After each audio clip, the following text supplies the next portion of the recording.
and then you now get married, and then you realize that you are an adult and you kind of have to gist somebody before you make certain decisions. Please, dear, this is what I want to do. What do you think about it?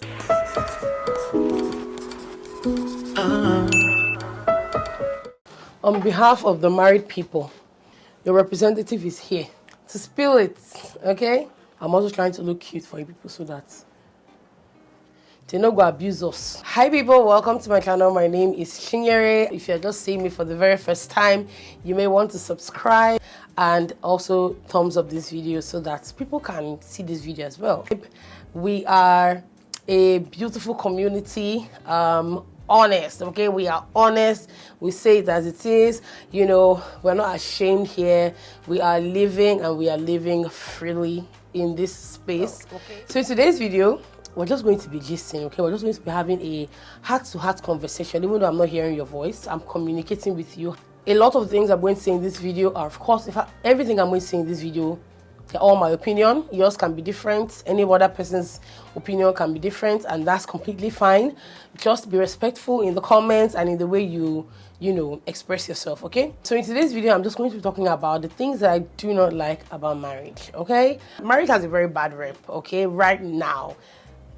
Yeah, there are reasons why that is happening, and a lot of things that I will talk about in this video are things that I have been living with. When I say them, it's kind of like a joke. I can use them to crack jokes. I'm no longer mad about them. I'm no longer offended about them.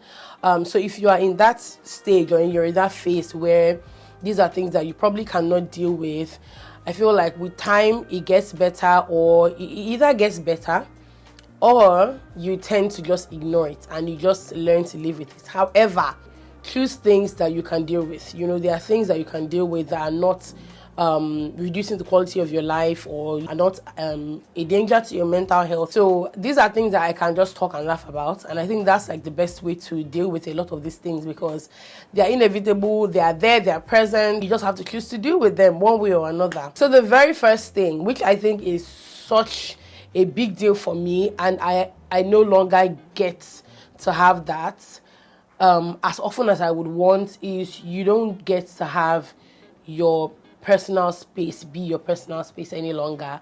And that has a lot to do with both physical, like where you live, your home, and then even like mentally. And I know that this differs from person to person, because it really depends on, you know, the individuals involved in the marriage. In my case, I don't really get to get that personal space, because it's always a question of, okay, you know, if something is bothering you, I'm supposed to know, I'm supposed to be a part of it. And sometimes I just really want to be by myself. I just want to be in my thoughts. And first of all, if you have children, like, that's almost impossible. It doesn't happen any longer, because these people will encroach in your space. Okay, they just always want to be there. They are nosy. They want to know what's happening. Sometimes I just want to deal with things myself. Like, I just want to be by myself and just talk to myself. And if I have to try it myself, fine. If I have to give myself a pep talk, I just want to do it by myself. I just want to be by myself. And really, that's just a personality thing for me. And it's something that I just don't get to do as much as I would want to do it, because I'm married, you know. Because a lot of times it then looks like, okay, you're having an issue, you're pushing me away. And a lot of times that can now start to bring up like other issues that it's just weird, you know. From one problem you now enter another problem. It's just like, okay, I'm the one with the problem now. I'm now the one being blamed. I'm now the bad person in this case, and I no longer get to remember the problem I had. And now I'm thinking about how I've offended my partner because I didn't let them into what the problem was. Like, second thing that oh, Jesus Christ, I feel like this has to be my number one, but I'm not listing them according to how important or how, you know, there's no pattern. I think that this next one I'm about to mention is such a major one, and I do not like it. And that has to be seeking your partner's opinion in almost every single thing that you do. When you're married, right, it's no longer a one-person business. It's now the two people become one situation. And a lot of times, I think that a lot of us can mistake, you know, seeking your partner's opinion, or kind of not even seeking their opinion. Well, sometimes it's seeking their opinion. Sometimes it's just giving them a heads up, you know, and it's not exactly a permission thing. But it makes a lot of us feel like we're not adults and we're not able to just do things on impulse. Sometimes I just want to go out, I want to cut my hair. And a lot of times it's just fair. It's just fair and it's just right to tell your partner about these things, you know. Because there was a time there was a debate going on online where women were saying, where a blog posted something about, if you want to cut your hair, do you have to tell your man, or can you just go ahead and do it? And for me, I wouldn't say that I would need to tell my man, because I'm asking him if he wants me to cut my hair. If it's not something, and this is just my take on the matter, if it's not something that I find very important to me, that is, I don't really want to cut my hair, I'm just not sure if I should cut it or not. And then I tell my partner, I'm like, I'm telling you because I just want to hear what you think about it. And then my partner is like, oh, I don't think you should cut it. I think you look more beautiful with wigs. I think they give me different reasons, and then I'm able to see reason as to why I shouldn't cut my hair.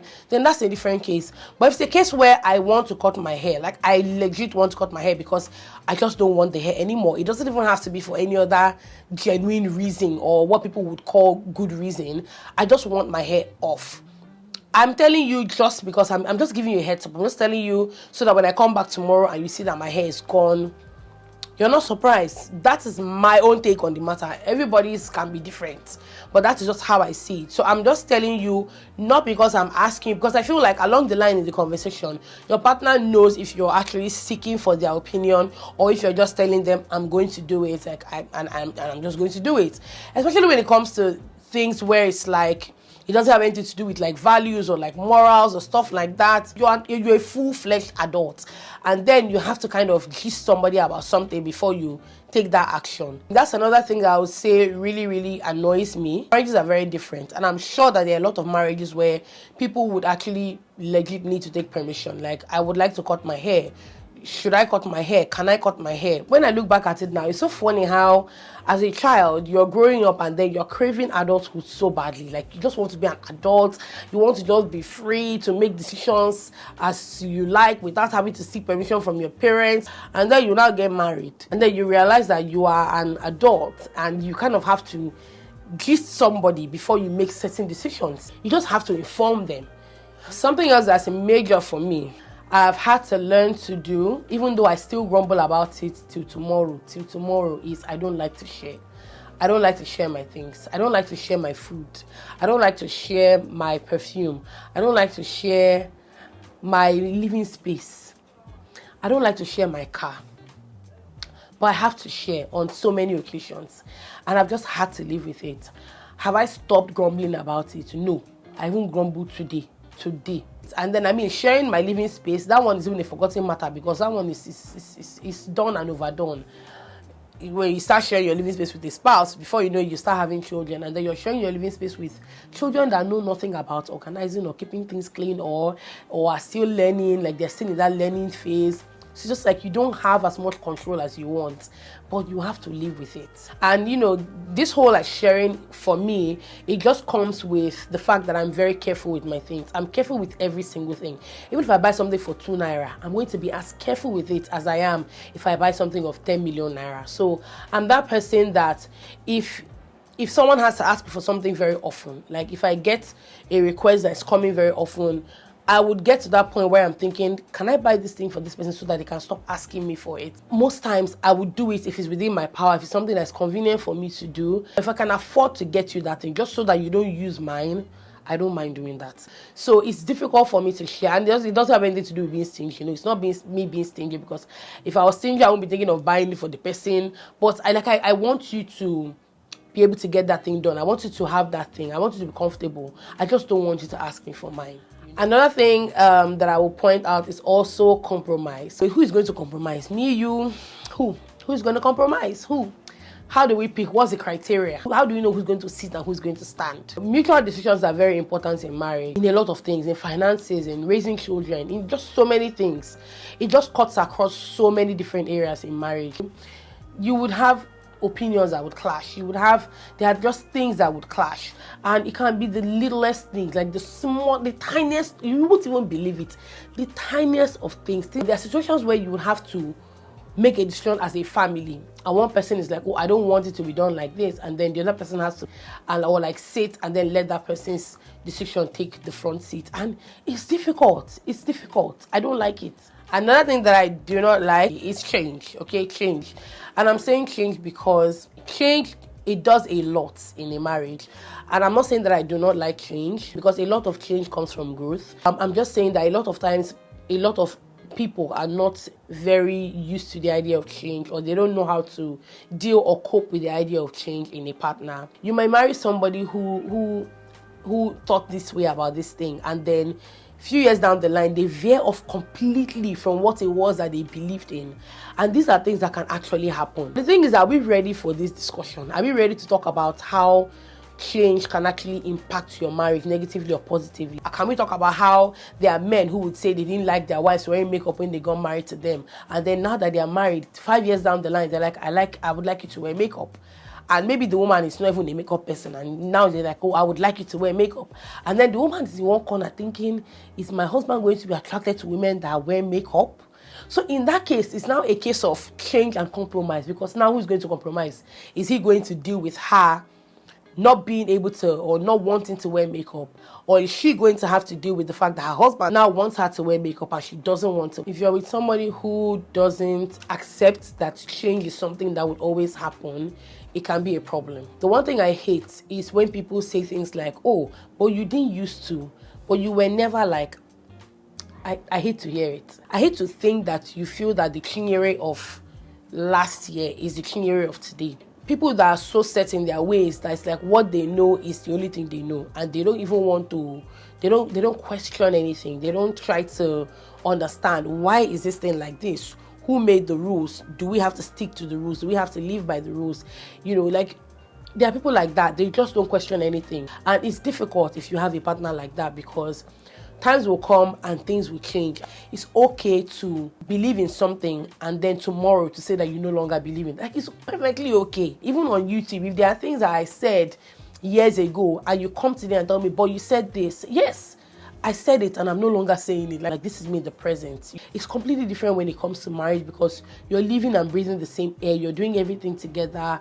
And then when change happens, it feels to you like it just happened. Like, it hits you. It's like a shocker. But it's something that's happened over time. People would grow. People would metamorphose, would, unravel the different sides of them that they never had a couple of years ago. It just has to do with the things that you're exposed to, and as you grow older, you know how your mindset changes. What do? Do we live with them? We do. Actually, we do. We are dealing with them the best way we can. We crack jokes about the ones we want to. I like when people put a spin to the problems that we deal with in marriage, and we just watch them and we just laugh about them. A lot of you are going to get into marriage and you're going to be faced with these things. Maybe in another video I'll talk about the things I love about marriage, or if you feel that you want to do that, please, you can do it on your channel, because I don't want somebody coming here and saying, why will you talk about only the things you don't like about marriage? Please, you can do it as well. I hope you guys enjoyed this video. I will see you in my next one.